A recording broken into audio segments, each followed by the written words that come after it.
Faith and Reason. I hope everything's going well. I hope y'all are all healthy and enjoying quarantine.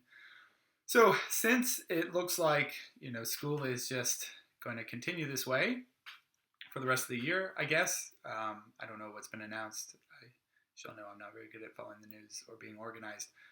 But it looks like we'll be doing this for a long time. So I am going to, the last video I made, I know I edited it. It's very beautiful and you loved it and you thought it was funny and you loved the background music and the stuff. Well, I'm just going to make these unedited videos so I can make them faster and more regularly because the other one took me forever. And it turns out with 2 kids at home, you don't have a ton of free time. And so I'm just going to make these straight up. And hopefully that means they are also a little shorter because I can see how long they're going and I won't be doing that, but I'll be scratching my face and stuff, I guess, more in the videos, which I shouldn't be doing that because viruses are everywhere. All right, so to jump in this, first off, I don't know. I'm trying to figure out if I'm going to use Zoom or something, so I don't know if I'll use Zoom or Google Meet or whatever. Right now, my plan is I just want to make these because this is easier. I tried to use Zoom for something the other day and I just didn't really enjoy it. I know in the least what I'll do is I'll do like a Google Live moment where I'll tell y'all when I'll be on Google Live and you can post questions then and I can speak to them in real time.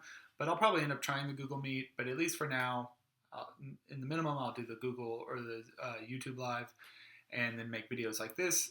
And then you can always post comments on my YouTube link to this, or you can email me and I'll try to answer them in the next video or when I do the YouTube Live. Let me see, blah, blah, blah. All right, let's just jump right into it. We're doing proofs for God. We're continuing the proofs for God. As I told you, I think these are super important, not just to know if there is a God, right, or to make arguments. But I think one of the best things the proofs do is they give us an actual definition, or the beginning's like a rough definition of what is God? What do we mean by God? Because it seems like a lot of the times we all mean different things, or we don't know what we're talking about. I keep watching these interviews with people and they keep frustrating me because what they're saying God is not what Christians or at least Catholics mean. It's not what St. Thomas Aquinas means. It's not what I mean, right? And so I think these proofs are good because they kind of like force us to think, what do we mean by God? Thomas Aquinas' proofs did that in a tough way. If you've already read chapter 1 of Mere Christianity and you see C.S. Lewis is a little bit more gentle and a little bit more easy, but I know it's still a book that requires some mental effort. This was the first book I ever read that made me actually fall in love with philosophy because it kind of showed me, like, what's the point of thinking this? I was taking philosophy and I was like, what's the point of all of this? And it was this book that made me realize, like, wow, like by just thinking about certain basic realities of our everyday lives, it might point to deeper truths that we thought were inaccessible through anything but faith. And so anyway, gives us a rough definition of what God is. Let's just jump right into chapter 1. You read chapter 1. You should have read chapter 1. You better read chapter 1. What we'll do is we'll have a little quiz after this video, and I'll just, I think what I'll do is I'll just make I'll tell you if there's going to be something from my lecture on this, and I'm going to go through the reading guide, and everything on the reading guide will be fair game because I know you'll have it out in front of you. So you'll want to make sure you have the right definitions, and you'll want to make sure to follow just in case I throw anything else out there. So question number 1, according to C.S. Lewis, people quarreling points towards them believing in a standard, right? Like, it's interesting. Lewis just starts off with this basic observation. Everybody's arguing. People argue all the time. And when they do, it's weird because they always seem to make claims where they just imply that this other person has this standard that we're all following, right? Like, hey, you gave me a French fry yesterday, or I gave you a French fry yesterday, give me a French fry. Right, as if like there's some law out there that everybody knows that if someone gives you a French fry, you owe them a French fry now, right? Like justice, we all assume that we all know the basic law, like rules of justice, right? And it just seems like you should know that by nature, right? Which brings us, well, question number 2 is give 5 different names. The moral law, law of human nature, the natural law, rule of right and wrong, all of those that was an easy one. But what is the difference between laws of nature and law of human nature? So, it's interesting. This is where Lewis is actually talking about what a lot of times is called the natural law, right? But because of the way we use language today in the scientific world, it gets a little confusing which field are we talking about? So what he's talking about with laws of nature, he's talking about like gravity, the laws of physics, pretty much. Laws of physics, laws of biology, evolution, things like that would be laws of nature. Laws of human nature is the rules of right and wrong, the standard we're talking about, right? The idea that it is wrong to, slap an innocent child or something like that, right? Like there's just this law that says that's wrong. And if you saw someone slapping an innocent child, you would confront them because you'd say, what are you doing? Like you shouldn't do that, right? You should just know better. So law of human nature is referring, I'm sorry, I didn't even answer it. So those are the two things, but the difference between the two is the laws of human nature, we are free to disobey them, right? So you have these laws of nature like gravity, that apply to everybody, but I can't disobey it. I have to follow the law of gravity. The law of human nature applies to all people again, but at the same time, I can disobey it. I can figure out that it is just to give someone a french fry if they gave me one the day before and just choose not to. I can figure out that it's wrong to take someone's french fries and just take them. I'm not going to use the example of slapping babies because that's awful. What does Lewis mean by nature? Example, he knew it by nature.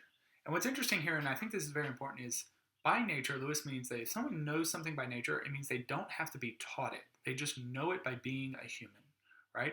This is important because it seems like with the moral law, we expect the person to know it regardless of it, whether or not their parents ever told them about it. A good example of this would be like something like racism, right? If, there is an adult, so we're talking about someone, up around your age and on, largely, right? If you met someone who was saying something offensive as far as like race is concerned, and you confronted them and said, hey, like that's wrong, like you shouldn't, treat other races as if they weren't equal to yours, right? All people are equal. If they replied with like, oh, well, I've never heard of this idea, my parents have never said that, you wouldn't take that as a satisfactory answer. Maybe if they were like, small children. But when you get to be an adult, like that doesn't work. Why? Because this is just something that should be known by nature. Like you don't have to be taught that men and women are equal. You don't have to be taught that all races are equal, right? At least in their basic dignity, right? You can evaluate different activities, right? Like maybe this man is doing something bad, that woman is doing something bad, right? This Italian man is doing something bad. But you can't treat different people as if they were not equal. That is a basic law of nature that you should know just by basic being human, right? So if you showed up, in a foreign country and they were, misogynistic, you wouldn't just say like, oh, that's their culture, I guess. But you would say like, there's something wrong here because humans should know that that's bad. Why does Lewis discuss Nazis in this chapter? Well, basically because everybody in the world would agree that the Nazis were the bad guys in World War II, right? Like they did the unjust things. And yet, why did we fight them? We didn't just treat them as if they were some foreign animal force invading the world and they just had to be put down. But we treated them as bad guys because we knew that they knew what they were doing was wrong, right? We knew that, Hitler should have known that his activities were bad, were unjust, and therefore we were justified in fighting him, right? We blamed the Nazis for being bad because they were human and they had this natural law and they knew it was wrong. That's why Lewis does. So once again, if you want to contest this or you need clarification, put a comment or send me an email. What does Lewis say to the idea of different civilizations having different moralities? This is an interesting one that, I think a lot of us just think, oh, all societies have different moralities. And we just kind of write that off. But Lewis, he did a lot of legwork. There, I'll post somewhere. I'll try to post the information he's referring to because he's talking about something he put in another book, The Abolition of Man. But what Lewis is saying is when you actually examine, the various kind of legal and moral codes of various societies over time, they're actually more similar than you would expect, right? Very rarely do you see some kind of random, morally off thing in a society, right? The core basic moral values are always there. Now, do they always live up to them? That's an important thing that jumps to the end of the chapter, right? Lewis is saying we rarely actually live up to this moral law. Like we fail at this moral law every day. But we all know it, right? And we know we're failing. So we come up with excuses, right? So like if you stop, like for instance, there's a moral jump in the Aztec culture, right? Where the Aztecs had human sacrifices. And we would say now that they should have known better. If you were to stop an Aztec person, there was a video edit because of my computer crashed. If you were to stop an Aztec person and say to them, hey, you shouldn't be doing this, they would probably say like, hey, if we don't do it, something worse will happen, right? They would have an excuse, which I think is another question that I'm jumping ahead of, but they would have an excuse for why they're breaking the moral law so that something worse doesn't happen, right? Sorry, my ring went off, but that happens in class all the time, so it's okay. So I'm not editing it out. So it's interesting, though, that if you look at societies, they all have these basic rules. Someone posted an assignment from my Theology 2 class, and this is, I think, a well-known fact that's usually used as this kind of like attack, I think. But, Confucius actually created something very similar to the Golden Rule. I've heard it called the Silver Rule. But this basic idea of treat others as you want to be treated, he formulated something in his writings similar to that, several hundred years before Christ. When you examine various cultures, you realize, like, most cultures of all history have said, don't kill innocent people, don't be cowards, don't be unjust, don't steal, right? Rape is bad. All of these things have always been kind of pushed by society. Honor your mother and father. The Ten Commandments, right? Like, when you look at the Ten Commandments, this ancient moral law is not different than what we all believe today.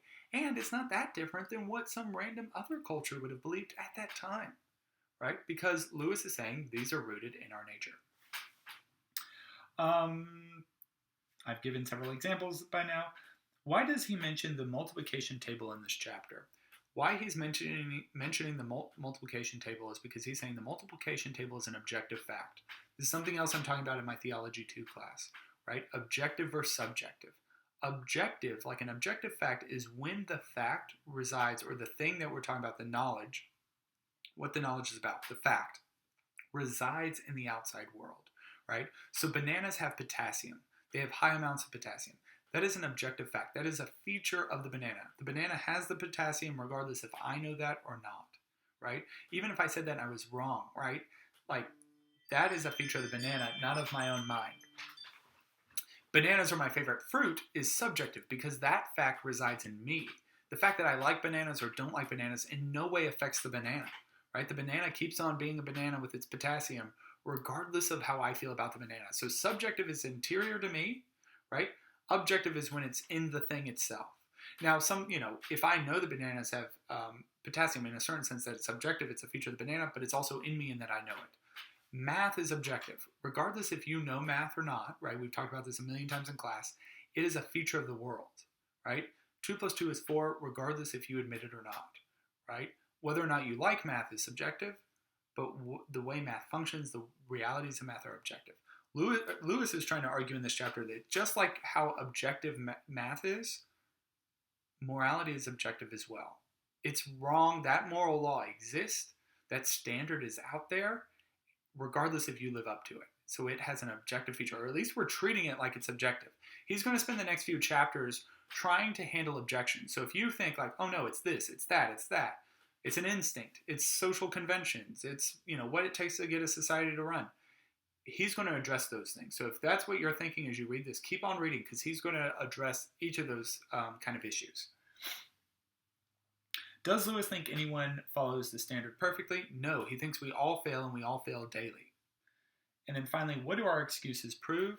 It proves that we think this is real, right? If I stole your French fry and you said, hey, you shouldn't do that. And I said, but I'm hungry, right? Right there, me saying, but I'm hungry, is me saying like, look.